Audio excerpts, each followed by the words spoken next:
I, Douglas Ducote, an American patriot by the grace of God, do solemnly swear to support and defend the Constitution of the United States of America from enemies foreign and especially domestic.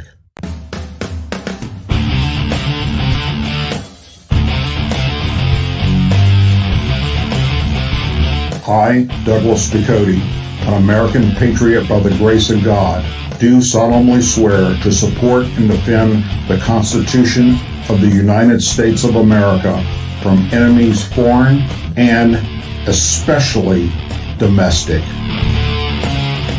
Say it with me.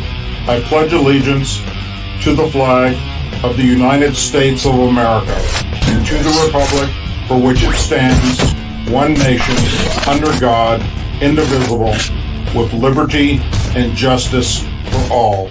By the way, what is also historic about that in many ways, it was the closest election for President of the United States in the 21st century. Wow, I know that's right. And a Howard grad did that. And a Howard grad did.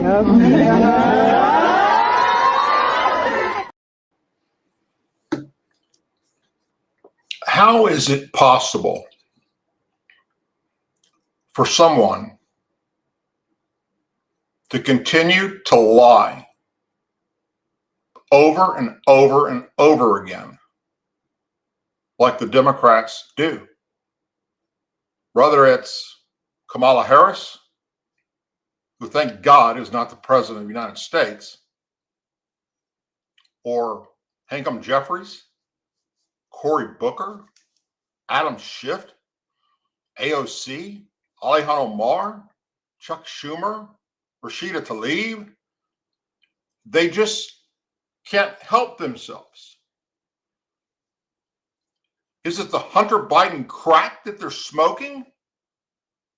Are they drunk?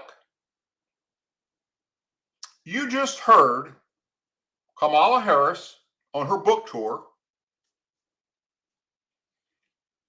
reminding the people that it was the closest election, hers and Trump's, in U.S. history.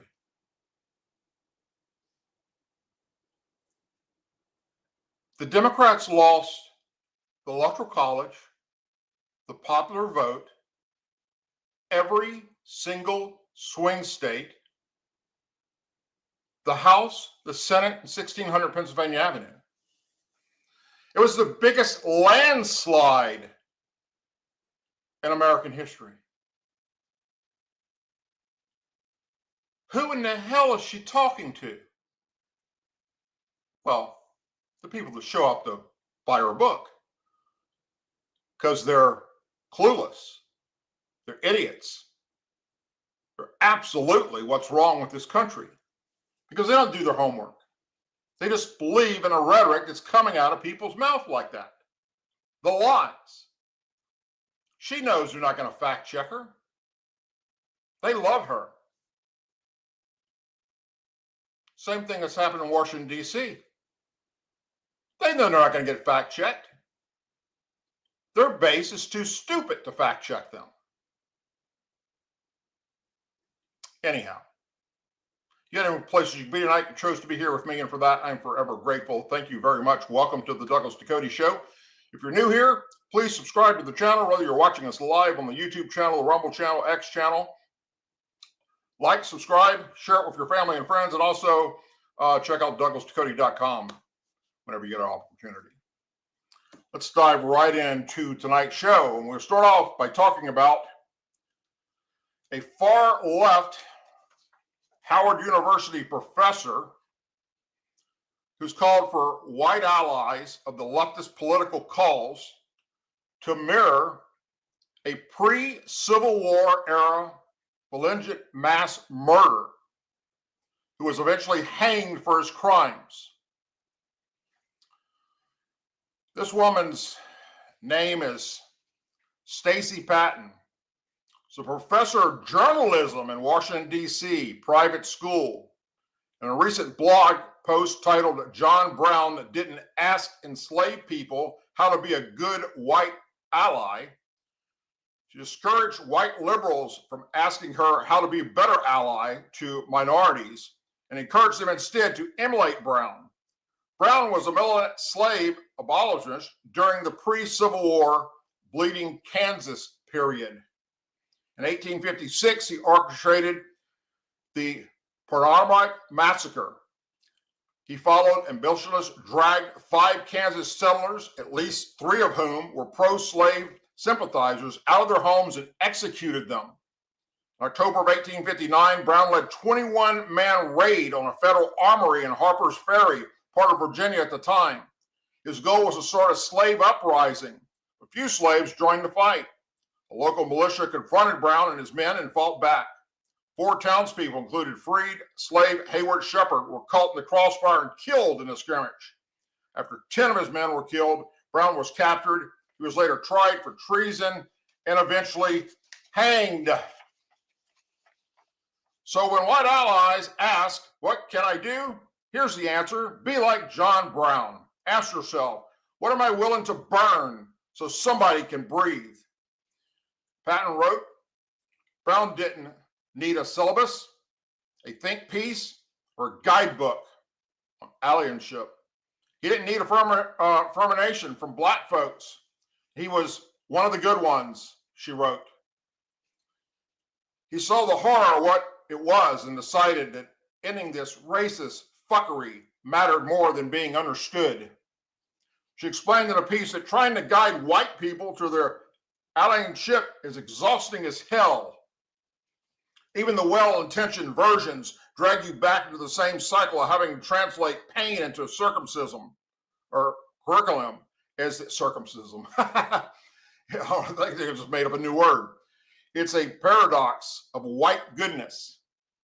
They went on to see trying. They wanted to be seen trying, but trying itself becomes another damn to the people that are already harmed, she wrote. We are the architects. We are the collateral damage. You don't ask the people choking on smoke to explain how to put out the blaze, she continued. You got to get the damn hose. You just pretend you don't see the flames? That's the real answer. You already know what to do. Be honest. You just don't want to lose the warmth that fire gives you. Later in the piece, she conceded that white allies don't have to die like Brown. You don't want to die like Brown, she wrote. This person's teaching your kids. But you understand that somebody always does.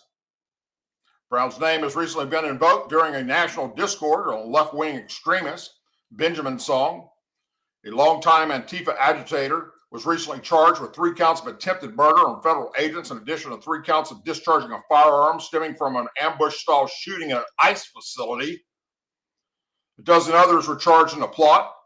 Song was identified as a member of John Brown's gun club, named for Brown, after he was sued in 2023 by a right-wing group called the New Columbine Movement. The gun club is listed as far-left group by the Counter-Extremist Project. Howard University condemned violence in a statement. Howard University condemns all forms of violence, particularly actions that may result in the loss of lives. The Office of the University Communications said, the university remains steadfast in the commitment of protecting First Amendment rights, freedom of speech. However, the views and opinions expressed by the individual, faculty, staff, or students are solely their own and should not be construed as reflecting the official stance of Howard University.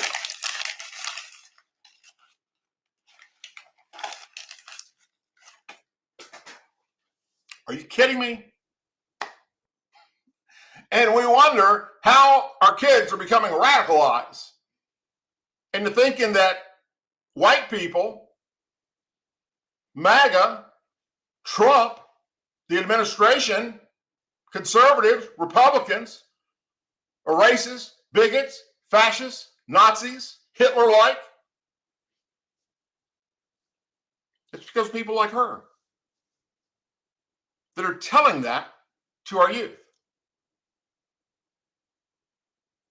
Not only should she be terminated, but never allowed to be anywhere near an educational institution again.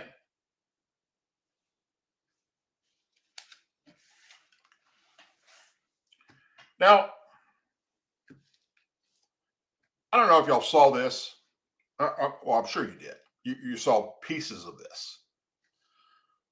Because the liberal media, the fake news was, boy, were they spreading some propaganda over this No King's Day turnout. They were showing pictures and drone video footage of hundreds of thousands of people gathered in cities across America. In fact, if you listen to them, over 1 million people participated in these No Kings March. It's a referendum on the Trump administration and what's to come in the midterms, they said. The people are fighting back. The people realize the wrong direction of the country. And they kept showing these pictures and these videos over and over and over again of this massive crowds of thousands and thousands of people gathered to fight against or march against the Trump administration. Here's a quick piece from MSNBC that is worthy of your attention. Look at this. Millions of people across the country marching as we speak against the policies of President Trump. This is Boston. Look at that. We'll continue to follow these rallies throughout the day here on MSNBC. Fake news. Had nothing to do with No King's Day. Nothing. It was a picture taken back in 2017. And they're guilty of this. All of them are. Not just MSNBC, who's the guiltiest of them all, but CNN, ABC, CBS, NBC. Oh, even Fox News throws out some shit every now and then that's just absolutely not telling the truth or being honest with the people. And they wonder why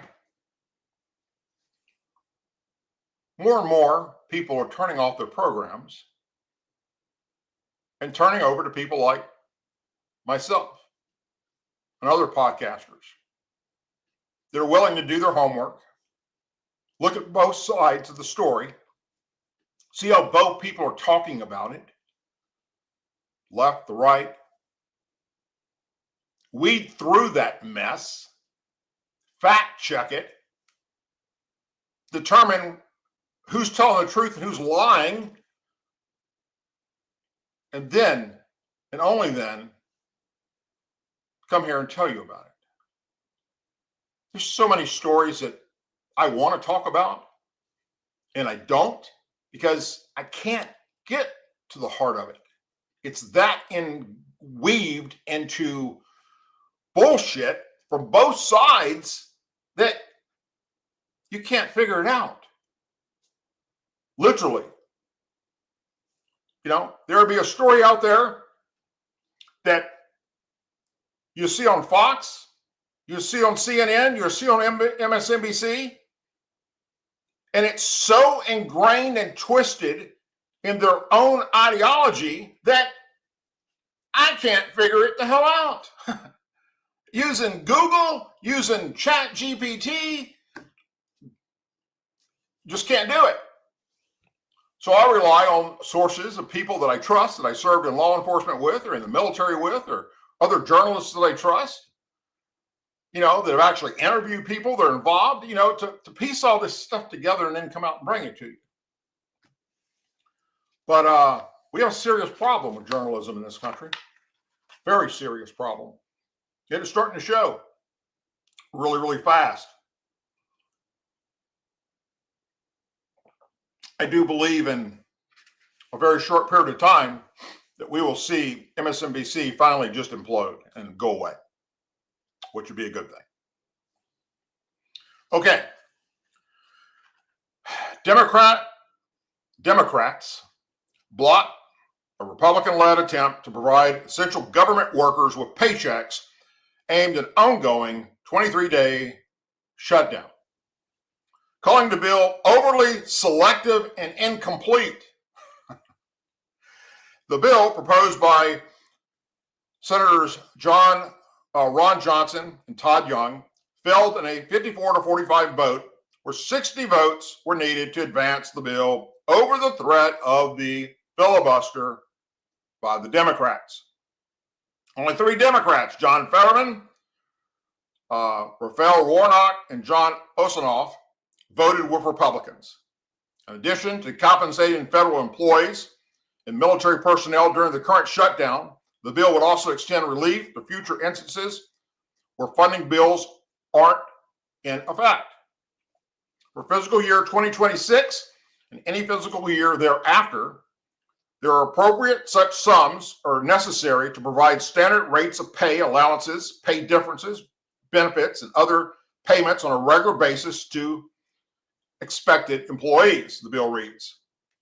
Johnson had pitched his bill as a long-term solution.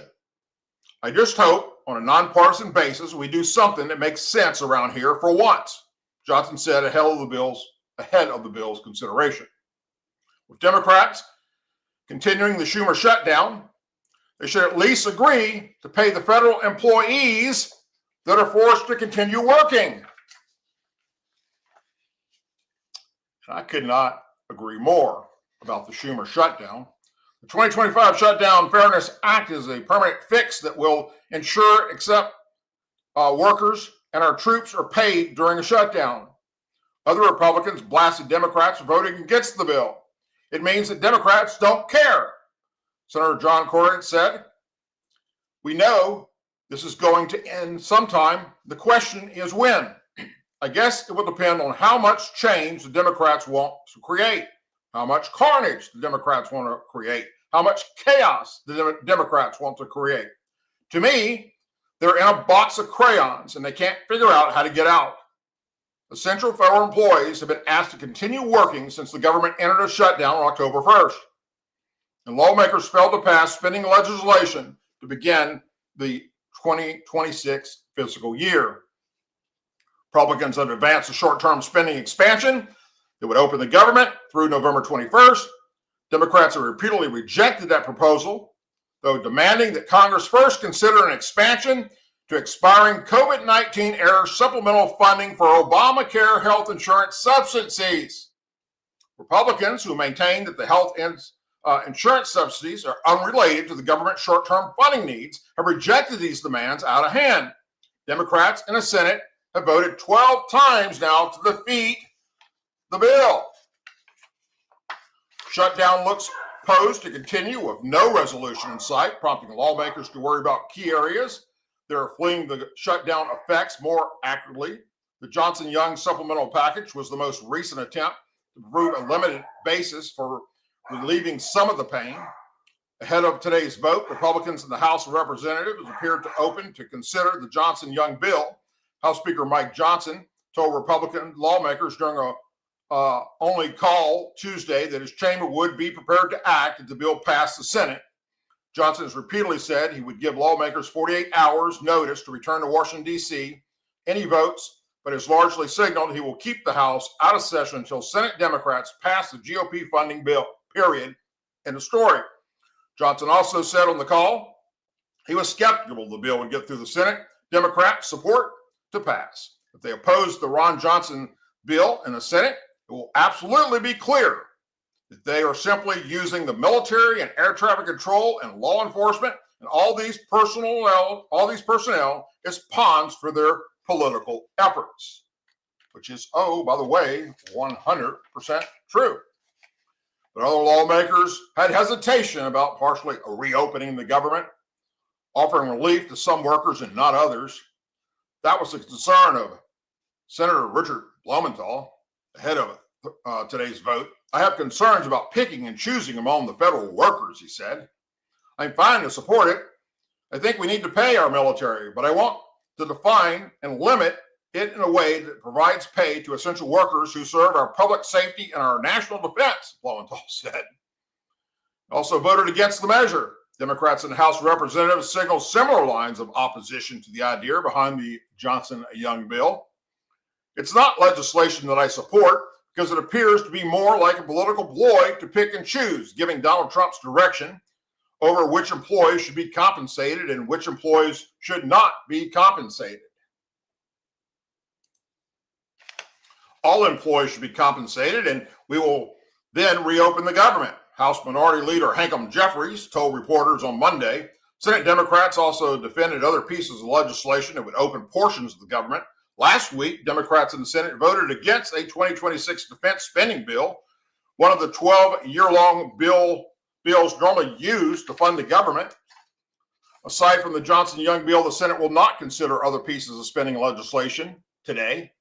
Senators are scheduled to leave Washington, D.C. now and will return at the beginning of next week with no end in sight because they just can't help themselves with not putting illegal aliens being able to get health care over American citizens, which is what this shutdown is about, period. I mean, that's what this is.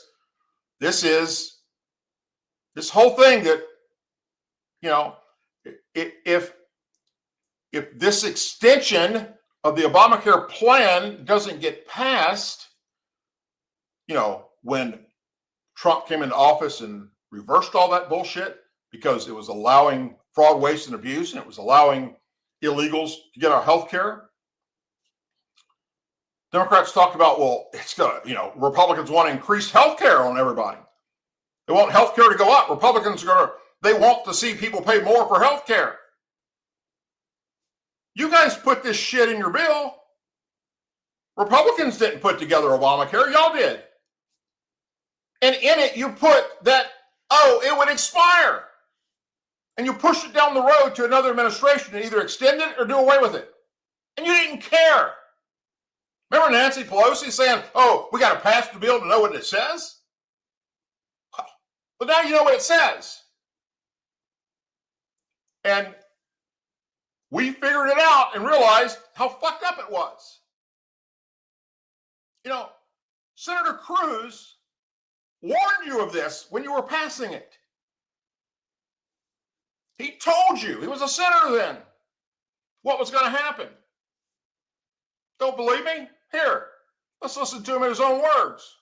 According to Avik Roy, a senior fellow at the Manhattan Institute and writer for Forbes.com, quote, if you compare the cheapest plan on healthcare.gov to the cheapest, quote, bronze plan on the new Covered California Insurance Exchange, premiums for healthy 25-year-olds will increase by 147%.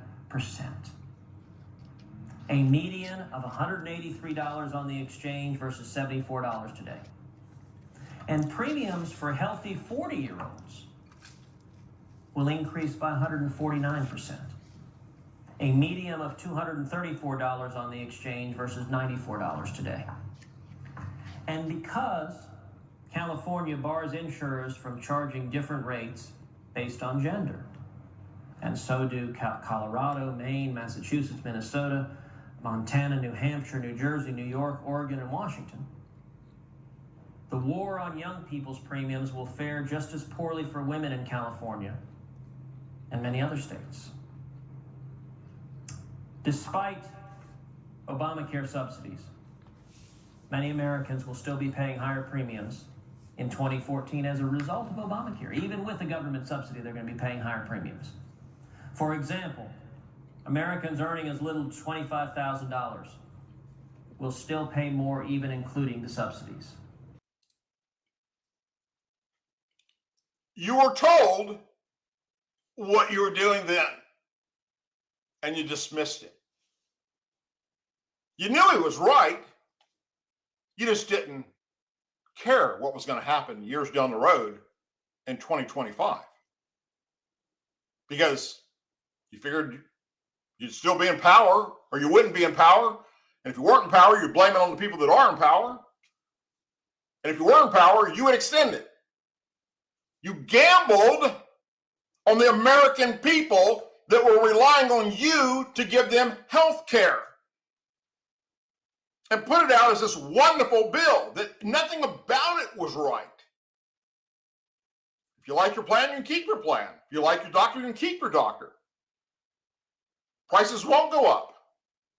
All of it was a fucking lie from the get-go.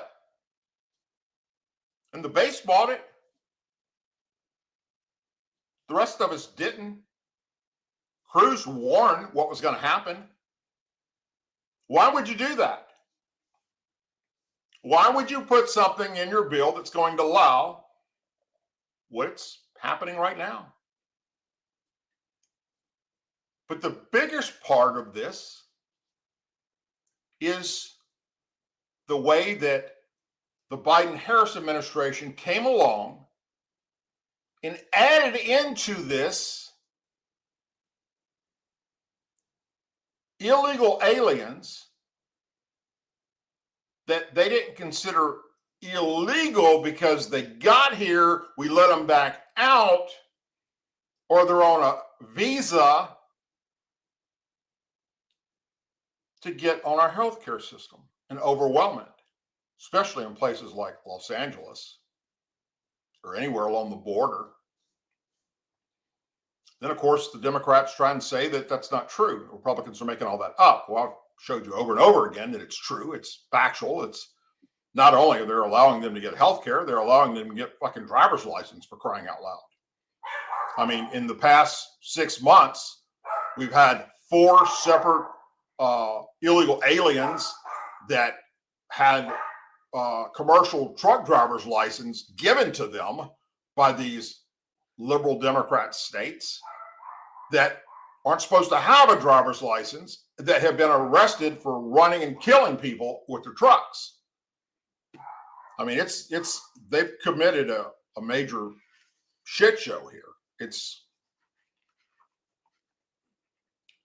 And they think that somehow by doubling down on this, they're going to win. And I got news for you. You think losing this last election, well, not according to Kamala Harris, but to the rest of you, you think that was bad? Every day this shutdown goes on, and let's be honest, the Republican House, led Republican House, passed the bill, the clean CR, went to the Senate. Every Republican voted for it so the government wouldn't be shut down. Democrats turned around, filibustered it, and then you needed 60 votes. They did it on purpose because they want to make damn sure their illegal aliens still get their care.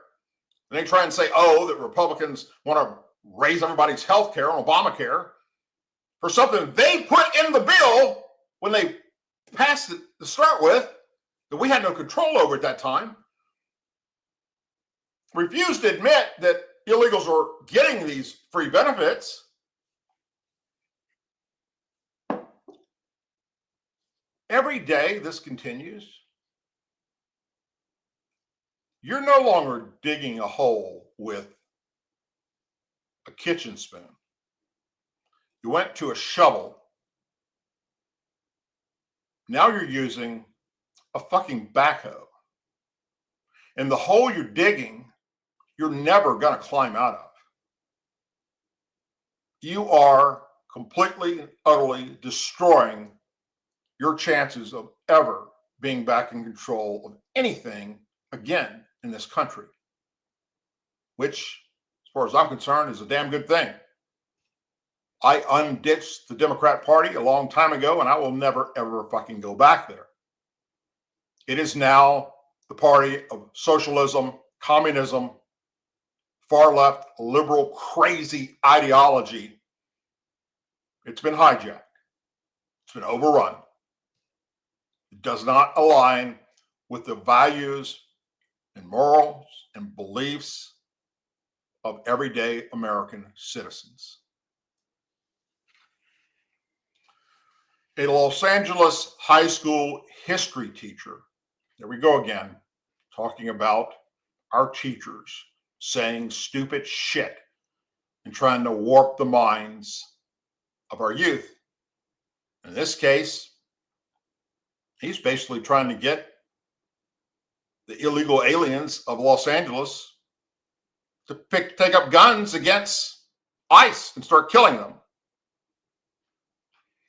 He's a Los Angeles history school teacher who serves as a spokesperson for a local anti-ICE activist group.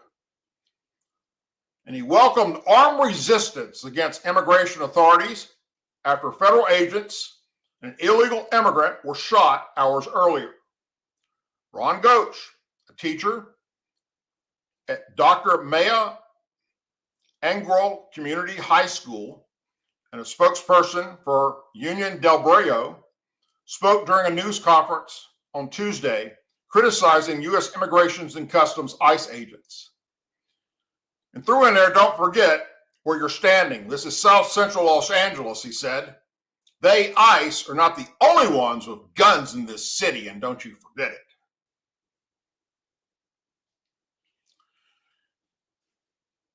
He went on to say, I don't say that because I'm calling for violence. Well, then why the fuck did you say it? I'm saying that because the people that have every right to defend themselves against masked, unidentified gunmen, first off, they're masked because you guys are doxing them and endangering them and their families' lives. And they're not unidentified. They're wearing everything they're wearing says ICE on it. Law enforcement has badges attached to it. The people have every right to defend themselves, he added. That's not violence, that's intelligence. He's encouraging violence against ICE officers. Spokesman for the Los Angeles Unified School District said that it unequivocally condemns violence of any kind. In honoring the First Amendment rights of all, we encourage respectful social discord so that all viewpoints can be safely expressed, the spokesperson said in a statement. You're the spokesperson for them. Wow. Our schools are committed to maintaining a welcoming, exclusive, and safe environment for all students, staff, and family. Well, I want to say the district is aware of this matter and will take appropriate action. Hope that appropriate action is firing this motherfucker. DHS Secretary, Assistant Secretary Tricia McLaughlin said the agency was referring his remarks to the Justice Department for possible criminal investigation for inciting violence. These comments by a school teacher telling agitators to not forget ICE are not the only ones with guns in the city and referring to law enforcement as terrorists and mass kidnappers are unhinged. Calling for violence against law enforcement is un-American and beneath the conduct of someone teaching the next generation of Americans. This looks criminal, and we will be referring him to the Department of Justice. McLaughlin said that law enforcement officers are facing a 1,000% uptick in assaults, including terrorist attacks, cars being used as weapons, and rocks thrown at them. Words have consequences, and this type of rhetoric is going to get one of our officers killed. And so is the rhetoric coming from the Democrat members of Congress up in Washington, D.C. California officials have pushed to block authorities from wearing masks during immigration enforcement operations. In September, Governor Gavin Newsom signed the legislation to ban state and federal law enforcement from wearing masks on the job, a move the Trump administration decried as illegal and vowed to ignore it, because we will. So, how about we take a look at it?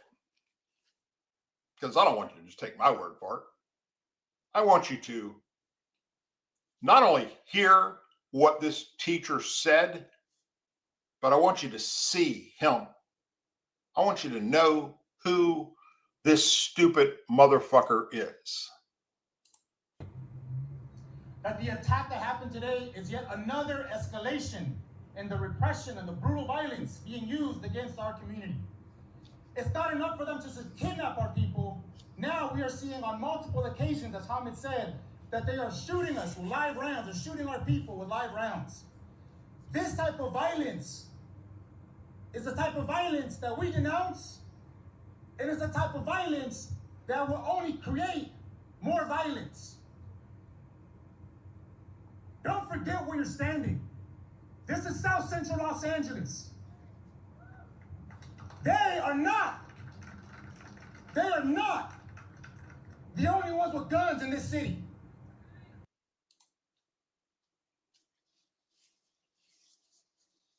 That son of a bitch should be in handcuffs as I speak.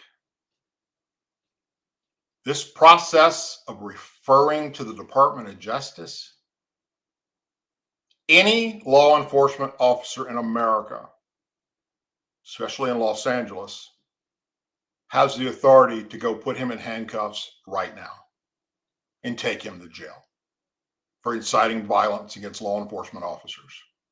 This is exactly what he just did. 100% what he just did. The same thing that is happening up in Washington, D.C. by the Democrat leadership that are inciting these unhinged far leftists of our society to act the way they are against conservatives, Republicans, Trump, the administration, law enforcement, looting, burning, rioting, attacking police officers, attacking ICE agents. All their rhetoric up there in Washington, D.C., calling us racist and bigots and Nazis and Hitler-like. That's why these people are doing this. If they weren't saying those kind of things, these people that are unhinged would not be out there doing this shit. They just wouldn't.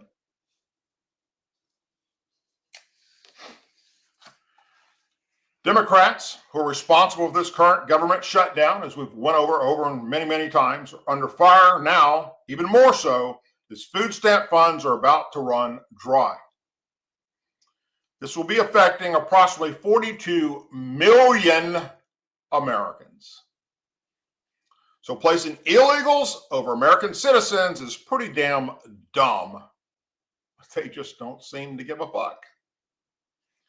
Billions of Americans who rely on federal food benefits would be the next casualties of the ongoing government shutdown. Approximately 42 million people in the U.S. who use the Supplemental Nutritional Assistance Program, SNAP, are in danger of not receiving aid come November 1st.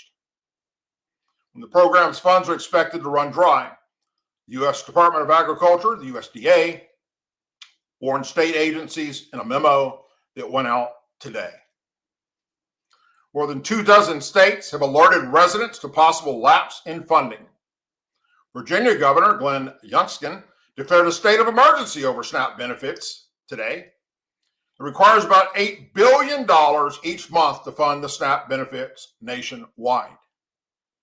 When there's no funding, it impacts not just pockets of people, but it's going to impact people all around the country, said Reverend Eugene Chu, President and CEO of Bread of the World, a nonprofit hunger advocacy group that works with local partners to educate recipients about access to food. Chu explained that some states will feel the dry up government funds more than others. Yes, funding comes from the federal government, but the administration of it happens through local states.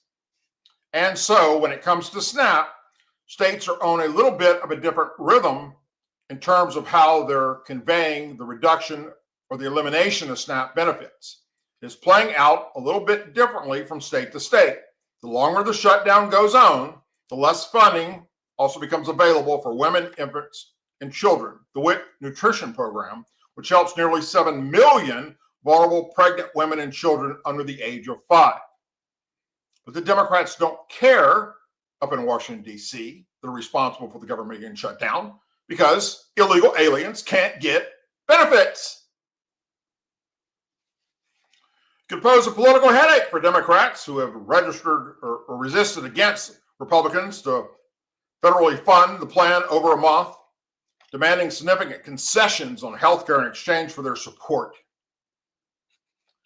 We're approaching an inflection point for Senate Democrats. Continue to hold out for health care for illegals or reopen the government so mothers, babies, and most vulnerable among us can receive timely WIC and SNAP allotments, a USD spokesman said. The House passed a 7-week extension of fiscal year 2025 funding on September 19th.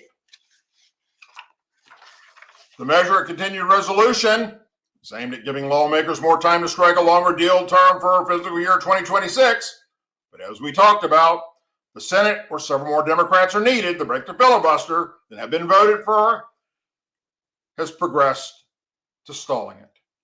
The legislation failed 12 times already. Democrats are demanding that any spending plan be paired with an extension or enhanced Obamacare subsidies that they fucked up in the first place.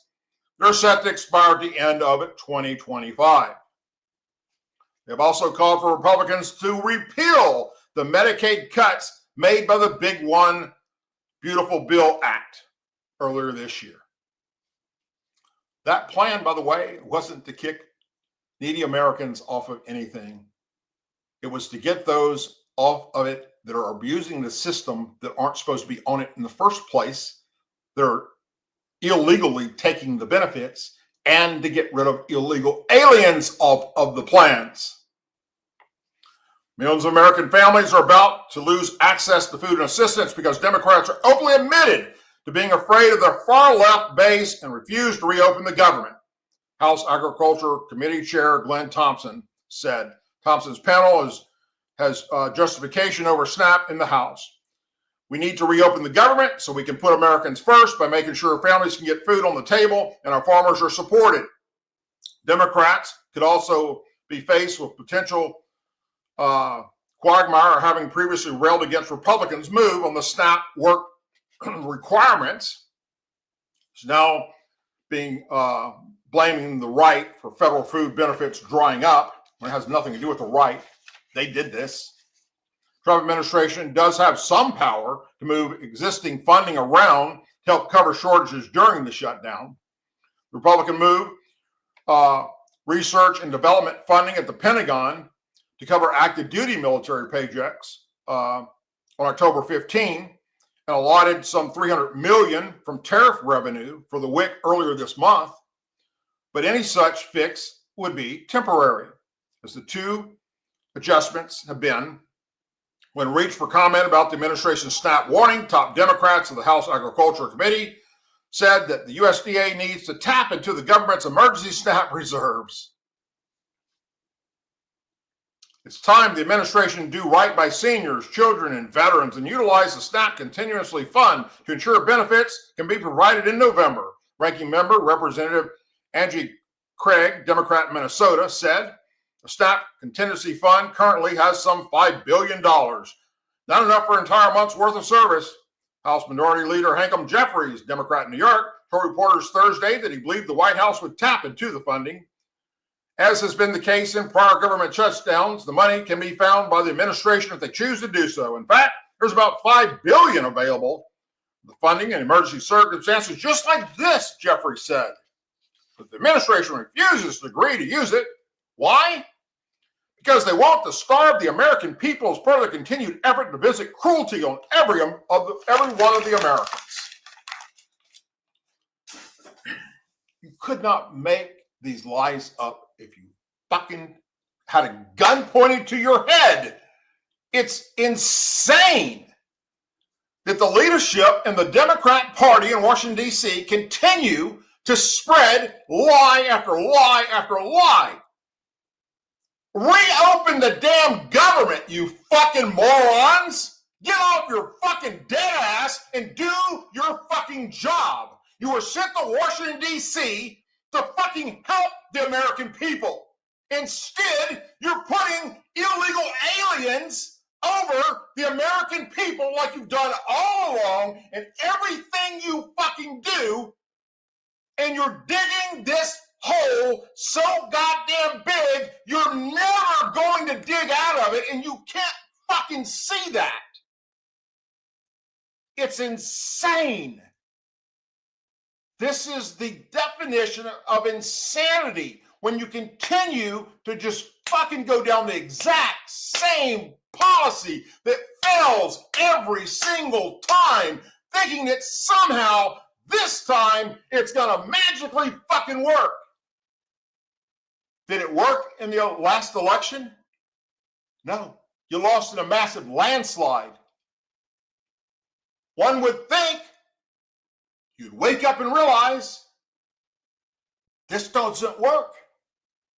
But no, you're doubling down on it, tripling down on it every single hour.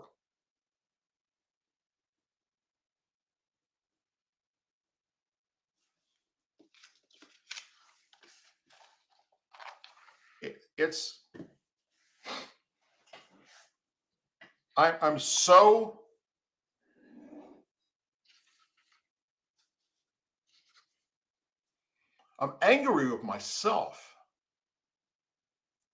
that it took me so fucking long, to realize that being a Democrat was fucking anti-American. It took me so many years to wake up and see the light and realize how that party had been hijacked by far left liberal ideology, and also the reality of the history of the party being the real racist bigots of our society, to include even today. Not only are they the party that fought against Lincoln freeing the slaves, saw to it Lincoln was killed, fought for segregation, built Planned Parenthood to eliminate black babies, founded the KKK. But even today, in every major metropolitan city across this country, where you have horrible crime, attacks on police officers, innocent civilians, illegal aliens, criminals, gang members, sex trafficking, drug trafficking,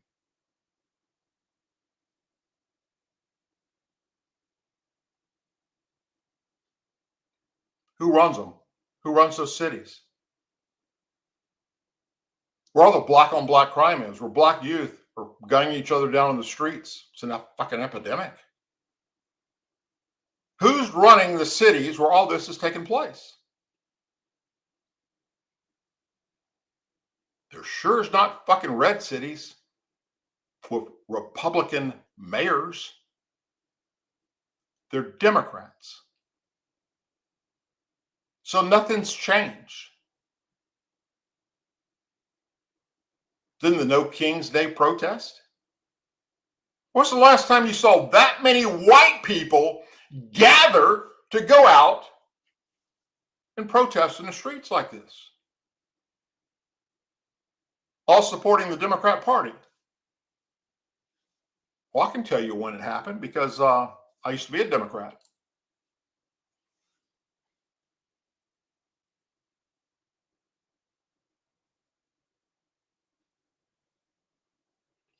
Look at that picture really hard. Every one of them are Democrats. Every one of them. And now, because of people like me that were Democrats, they can tell you all about racism. I can tell you stories that will fucking shake you in your boots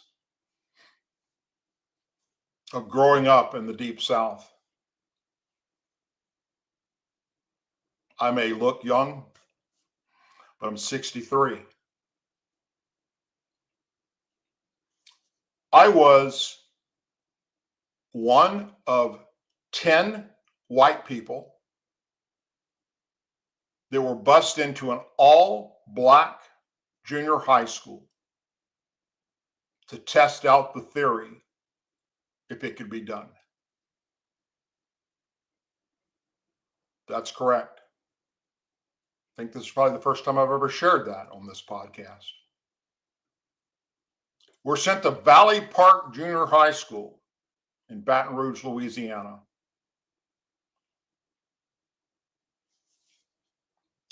This lasted for about, well, I lasted there roughly 2 weeks.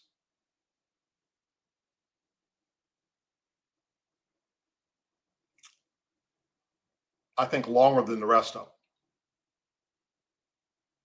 Only because immediately I signed up for the football team. And believe it or not, the football players welcomed me.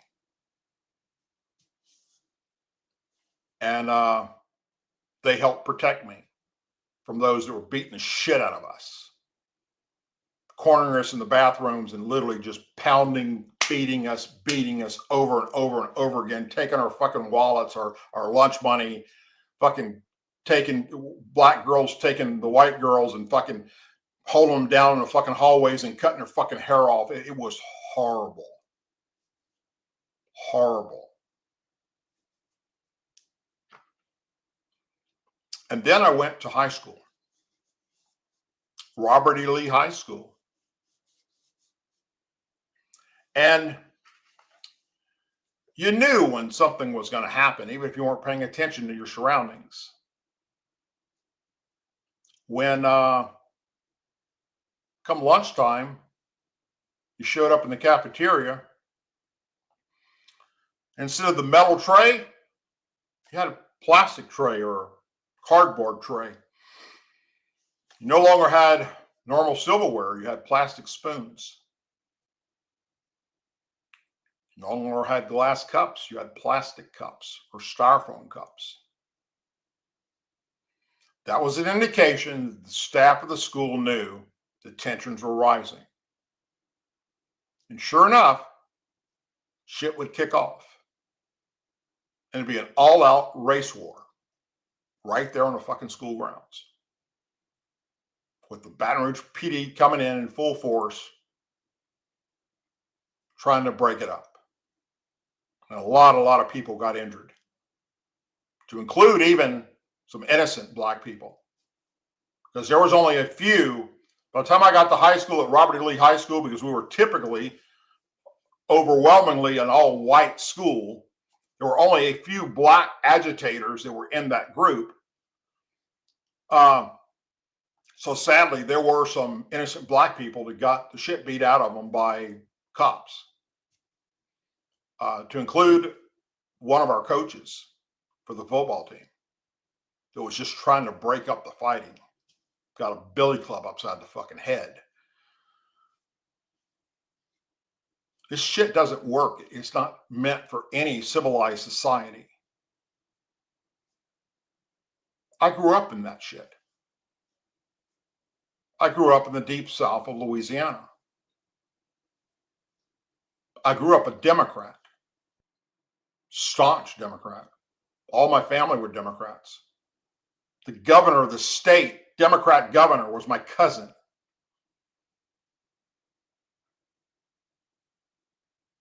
I can tell you stories about racism with the Democrat Party that will turn your stomach.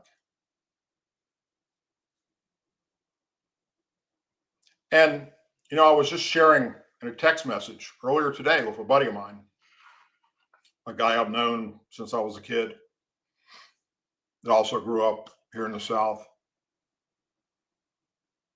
about how,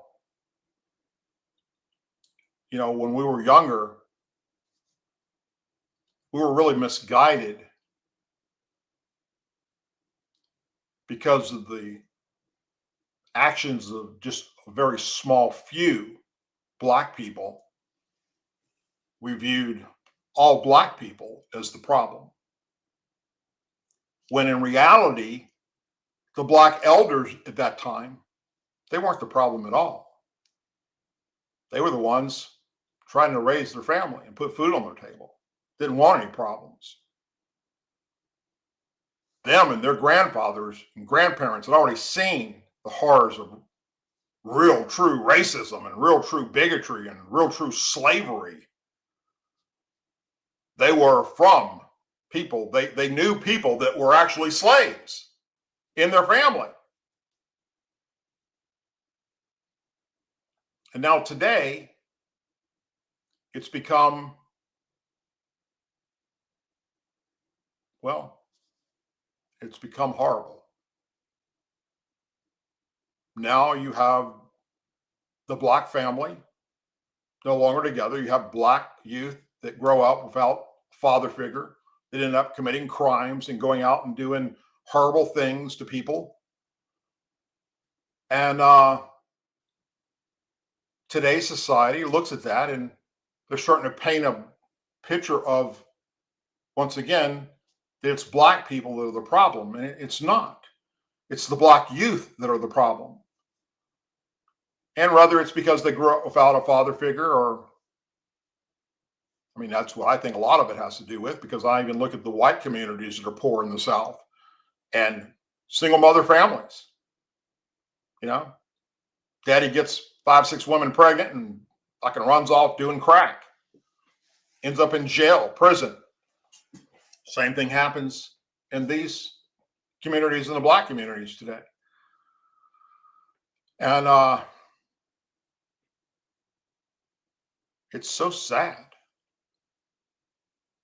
that we're still in this place. And then you have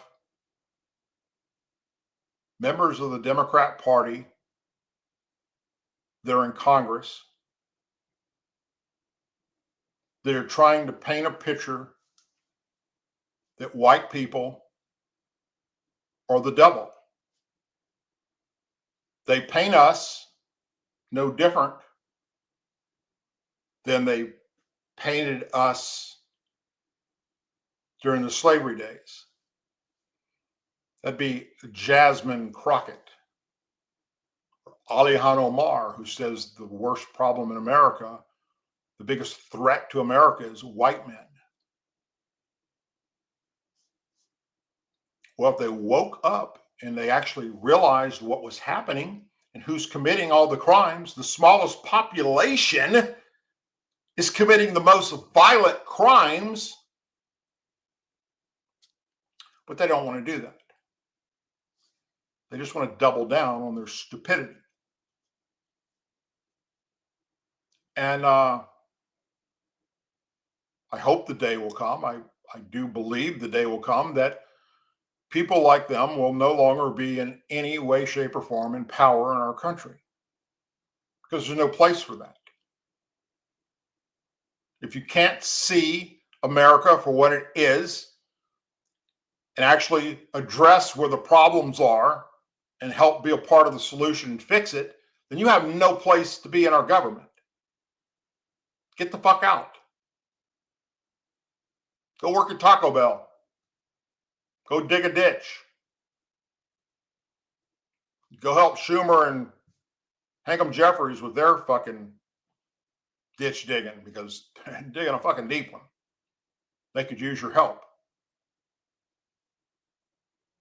The rest of us in this country see right through the bullshit that's coming out of Washington, D.C. And it's bullshit. And it ain't just coming from Democrats. There's some Republicans up in Washington, D.C. that I would not spit in their mouth if they were dying of thirst.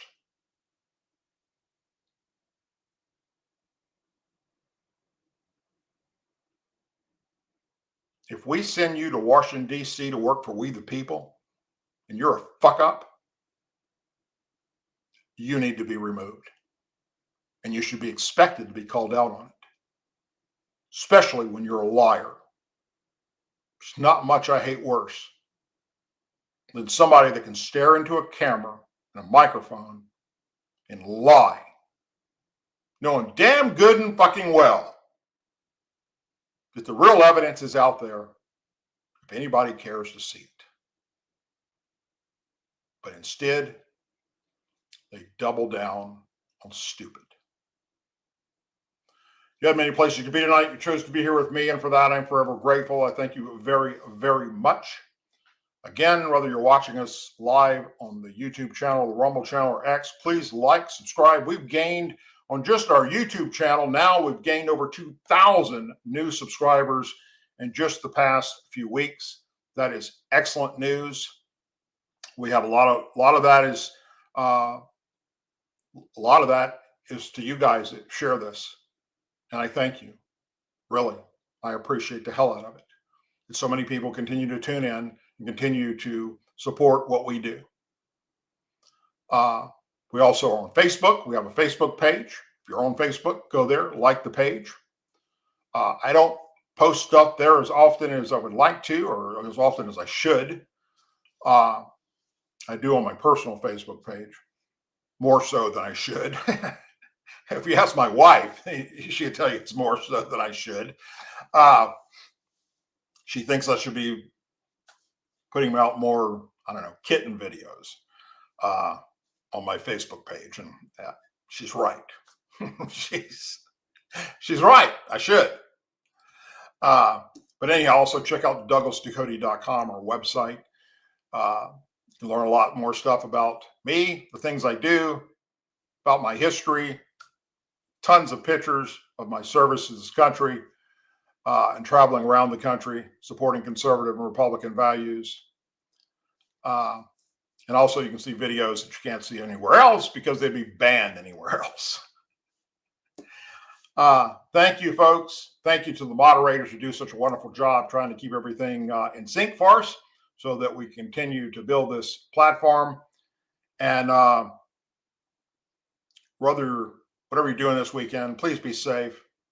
Make sure you tell your loved ones that you care about them and you love them.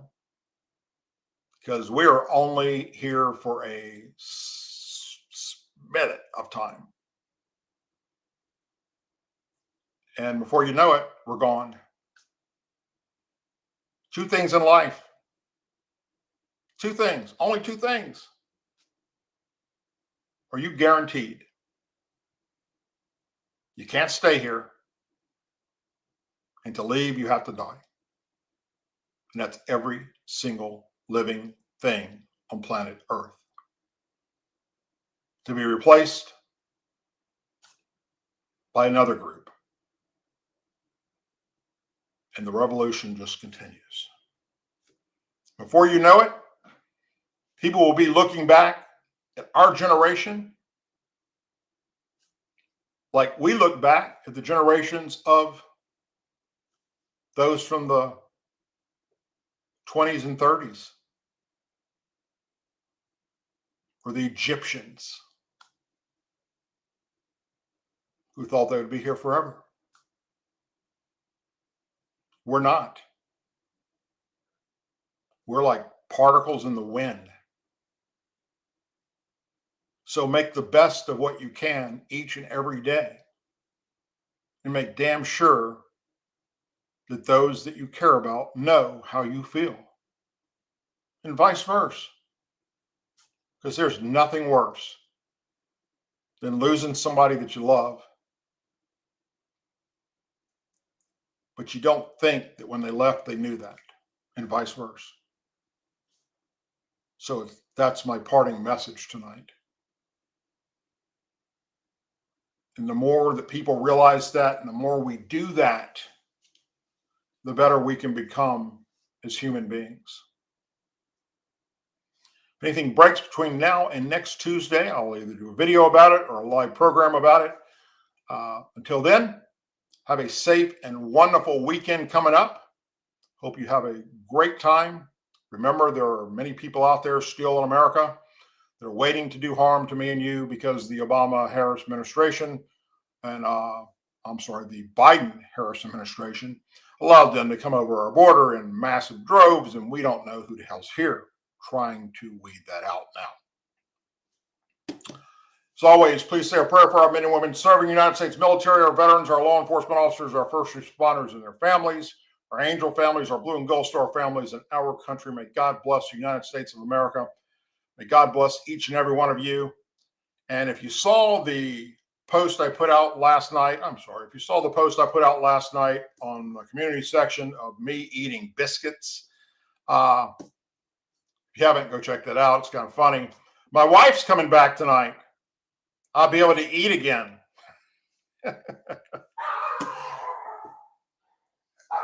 The GB stop barking, you get fed, so shut the hell up. You can't say that you don't get fed, GB.